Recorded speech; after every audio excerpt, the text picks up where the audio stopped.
Hello students, কেমন আছো? আশা করি সবাই ভালো আছো। আজকে কিছু স্টুডেন্টসের আমার কাছে রিকোয়েস্ট এসছে পাইথাগোরাস থিওরাম নিয়ে ছোট্ট একটা ভিডিও করার। তো আজকে পাইথাগোরাস থিওরাম নিয়ে যে ভিডিওটা করছি, এটা ট্র্যাডিশনাল প্রসেস, যেটা আমরা যে ইউজ করি যে থিওরামটা আর তার ব্যাকগ্রাউন্ড, এটা নিয়ে আজকে আমরা ছোট্ট একটা ভিডিও বানাচ্ছি। Definitely I think after this video যাদের কোনো প্রবলেম আছে রিগার্ডিং পাইথাগোরাস ডেফিনেটলি কমপ্লিট হয়ে যাবে, ক্লিয়ার হয়ে যাবে। ওকে, চলো দেখি ভিডিওটা কী করা আছে।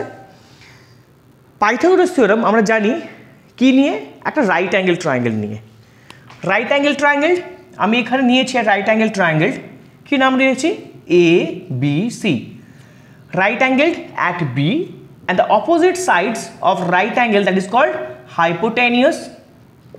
Okay, it is a perpendicular and this is base. Perpendicular কি অনেকে height ও বলে। ওকে, তো perpendicular এই যে ছবিটা করলাম, মেন থিওরিটা কি রয়েছে? hypotenuse square equals to perpendicular square plus base square.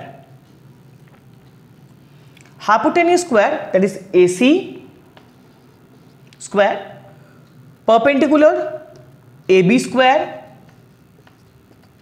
or base, that is BC square, and that is your expected Pythagoras theorem.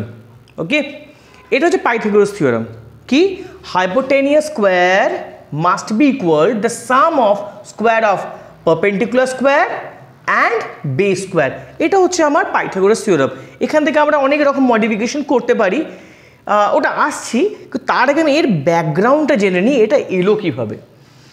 এই থিওরামটা regarding not only triangle, it is regarding square.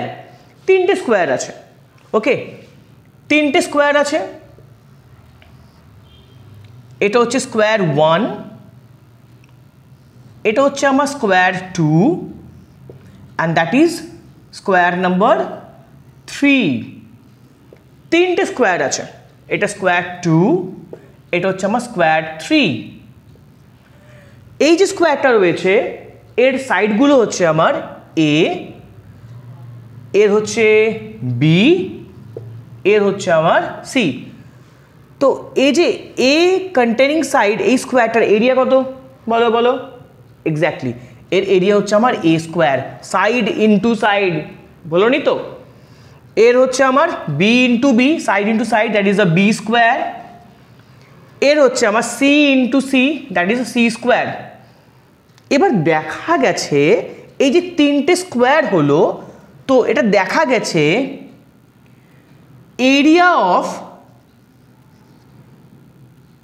Square 3 must be equal area of square 1 plus area of square 2.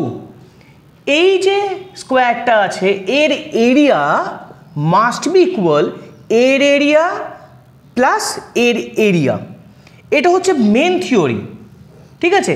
এবার এর এরিয়াটা কত আমরা একটু জানি, C square. Got it? এর এরিয়া কত? এ স্কোয়ার, আর এর এরিয়া হচ্ছে আমার বি স্কোয়ার। দেখো কি চিনতে পারছো কি না ভালো করে দেখো তো।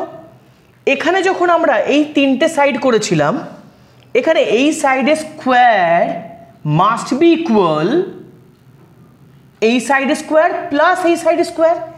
এখানেও দেখো তাই হচ্ছে, সি স্কোয়ার মানে কি এই যে সাইডটা আছে এটা যে সি ছিল, definitely it will be the also C. তা এই সাইডের স্কোয়ার ইকুয়াল টু এই সাইডে স্কোয়ার আর এই সাইডে স্কোয়ার।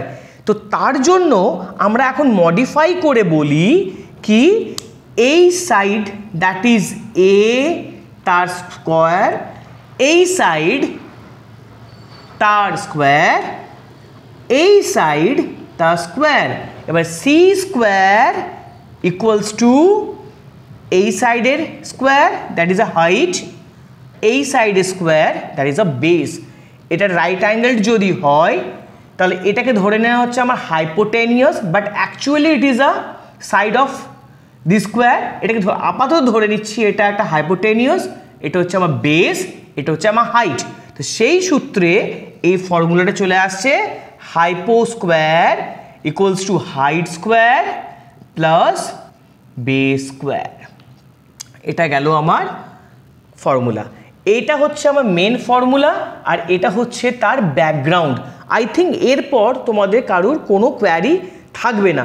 তো আমরা একটু এখানে ইনলার্জ করে দিচ্ছি কি হাইপোটেনিয়াস স্কোয়ার যদি কখনো কোনো ট্রায়াঙ্গেলের আমাকে ফাইন্ড করতে দেয়, সেখানে পারপেন্ডিকুলার অ্যান্ড বেস দেওয়া আছে, ডাইরেক্ট আমরা কি ইউজ করব, under root perpendicular square plus base square.